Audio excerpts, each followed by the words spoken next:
We are the latest and greatest version of life form produced by evolution.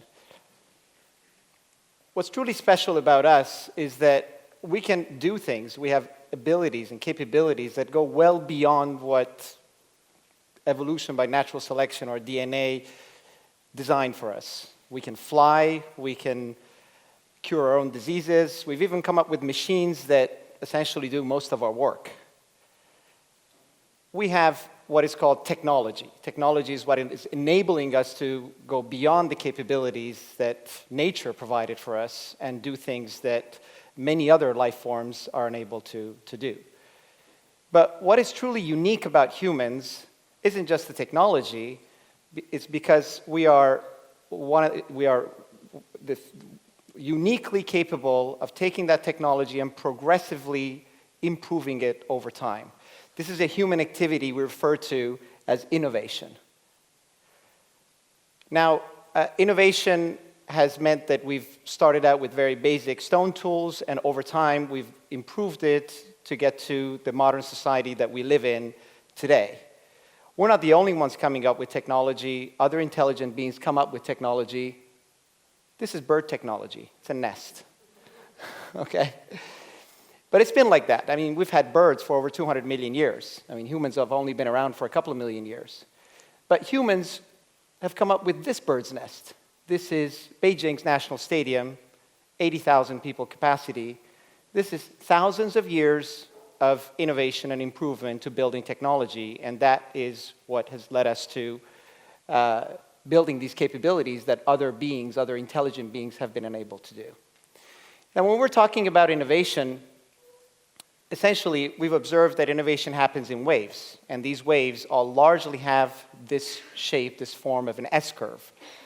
And, well, in our world, we talk about this S-curve a lot, and the S-curve is essentially, we're looking at the dimensions of time and performance. So, in reality, what happens is that all early versions of technology start out with limited capabilities and start improving very slowly in time. And then there is an inflection point where suddenly the technology becomes exciting, it improves, its rate of improvement over time increases quite radically, and its also adoption in society takes up quite dramatically, all the way until we get to a phase where the technology matures, and at maturity, those improvements become marginal, or essentially they're incremental in nature, and all of this until the next cycle of innovation comes through to push the boundaries of performance further up. Quick example, we've had landline phones, and the early mobile phones were essentially large bricks, very limited capabilities. They were adopted by very few because they were expensive. They provided limited coverage, limited battery life. And so we went on from the late 80s to the mid-90s. And from then, really, this technology through miniaturization and improvement to battery life and improvement in coverage of networks really became ubiquitous, and overall the performance of that radically exceeded what landline could offer, and it became a product that was massively adopted by society and so forth. And the interesting thing is, in those early phases, the technology that we're looking at seems almost hopeless, because when you look at it, it's not performing as well as the existing technology. For example, in mobility, the early cars were not as good at horses. You know, these early versions of what we can call vehicles were in the late 1800s and early 1900s.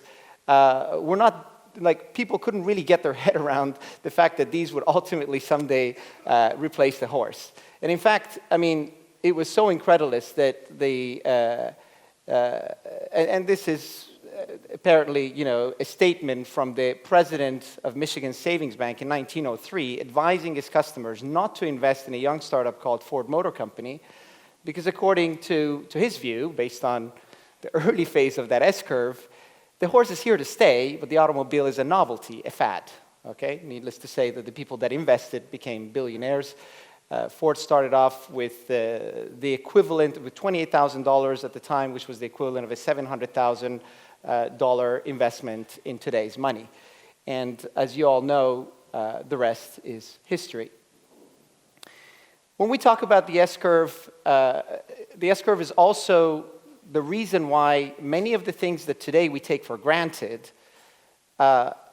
just only a few years ago happened to feel like completely, crazy ideas that no one would ever adopt. I remember I started my career in the early days of the internet, and the very first project I undertook was in the e-commerce field. And obviously what we were offering at the time in the late 90s was a poor service. We didn't offer a lot of choice. Internet was poor. Not too many people had access to the internet, the visualization, the delivery, all sorts of issues and problems. Add to that the fact that people really couldn't get their head around the fact that you would buy things without actually having to touch and feel them. And I remember vividly, people essentially challenging the notion that this e-commerce thing could ever become mainstream in society on the basis that, people really had the need to physically touch the product in order to purchase it. Now, we all know how that ended up. Particularly when we're looking at the fashion sector. Lots of people were saying, particularly for fashion items, there will be no such thing as e-commerce, ever, okay? Now, fashion today happens to be the second largest category of e-commerce worldwide. And last year in the UK, they called 2017 the year of the retail apocalypse. And over a dozen major bankruptcies, 8,000 store closures, predominantly in fashion and apparel. So you can see in a cycle that led from the early days to maturity, you've gone from people being completely skeptical, even ordinary people, about the use of a particular technology, to literally taking it for granted and not even thinking about what ended up happening in the past. And these waves essentially are continuous, and the notion that they are the movement is the movement that progresses our technology forward is a given. When you're looking at the automotive, for example, the waves that we're looking at right now are in self-driving. Now, if I tell most of you guys that, look, most of you in a few years are going to stop driving and owning cars, many will feel this to be an outrageous statement. But it's as outrageous as saying back in the early 1900s that you're not going to be riding horses and you're not going to be owning horses, okay? So these S-curves aren't just natural phenomenon. These S-curves, they have real people behind them, okay? I'm in the business of venture capital, and essentially one of the first bets that we make is the existence of these S-curves. We have to have a point of view. We come into this game very early, at this very early stage where there's very limited information. So we have to have a point of view that, in fact, this particular phenomenon will have an uptake at a certain point in time. The timing of our investments and the duration that that flat line is going to go will largely establish whether or not we will succeed in these investments or not. But one of the other drivers are actually critical factors, provided the actual S-curve exists within the timing that I mentioned, are the entrepreneurs. Now, the entrepreneurs and inventors and entrepreneurs or innovators, whoever you call them, these are the people that are actually creating these S-curves, and they're driving these S-curves forward. And the quality of these entrepreneurs are another important factor for the success of us as investors, and particularly of driving the advancement of innovation and technology in society. Now, the curious thing about these entrepreneurs is many of them are quite weird individuals. If you look at them, the majority of them are very young. Mostly we invest in people between 28 and 32. I would say in the overwhelming number of cases, including myself when I started doing this way back, they have no experience in the industry they want to disrupt. None, okay? We recently invested in a company of recent Bocconi graduates. These kids have 27, 28 years old. And they're getting into the business of disrupting or coming up with innovations in the buying and selling of property, residential properties, okay? And it was fascinating that we had no sensitivity on this thing, but when we would take him to, let's say, more mature investors, they'd come up and say, so, well, how many years of experience do these people have in real estate? Let's say. Why is that even a question? First, obviously, zero. These people, are penniless. They've never even bought a house for themselves, let alone for others. But we trust them to do this, okay? And in fact, if you look at myself, when I started out, I was 28 years old, got into this whole business of internet. I had no retail or commerce experience. And nevertheless, we're quite successful in building a company in the e-commerce space. Later on, I started a business in software and procurement. I'd never sold enterprise software ever in my life, and I could barely spell procurement, to be honest. But if you look at it, I mean, the thing I love about this picture is that, the entrepreneurial journey is a journey to complete unknown, okay? These individuals are recklessly irrational, okay, for their pursuit. Because, first of all, you're talking about something that's beyond those mountains, and no one knows what's beyond those mountains. And secondly, the people that are funding you, we're barely giving you enough money to get 2 miles down this road. I mean, literally, yeah? I mean, the money that we give to companies, like venture capital in general, gives you 12 to 18 months lifeline in your journey. And that's the equivalent of a few miles. So these people say, hey, we know there's nothing between here and there.